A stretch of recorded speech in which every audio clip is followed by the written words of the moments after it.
সুপ্রিয় শিক্ষার্থী বন্ধুরা, আরবি ভাষায় দক্ষতা অর্জন করতে হলে অবশ্যই কালেমা সম্পর্কে জানতে হবে।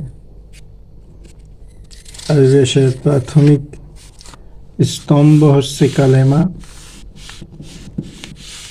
এখন আমরা যদি কালেমা সম্পর্কে না জানি, আরবি ভাষায় দক্ষতা অর্জন করা সম্ভব নয়।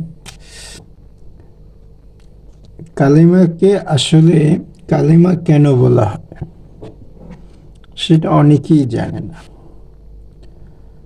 কালেমাকে কেন কালেমা বলা হয় সেটা অনেকেই জানে না। কালেমা শব্দটি কালমুন মূল ধাতু থেকে গৃহীত। কালিমা শব্দটি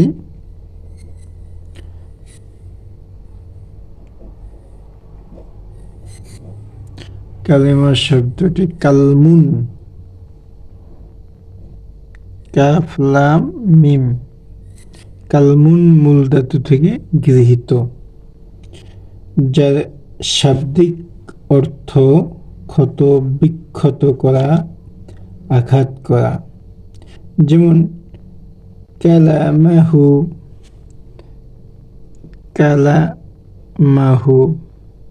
যেমন কালামাহু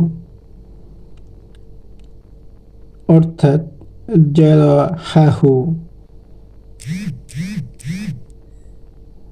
কালামাহু অর্থ হলো সে তাকে আঘাত করেছে, ক্ষত বিক্ষত করেছে।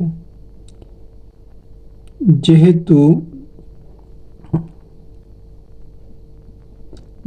মুখের কথা দ্বারা মানুষকে আঘাত করা হয়, মানুষের মনকে ক্ষত বিক্ষত করা হয়, তাই মুখ থেকে বের হওয়া শব্দকে কালেমা বলে।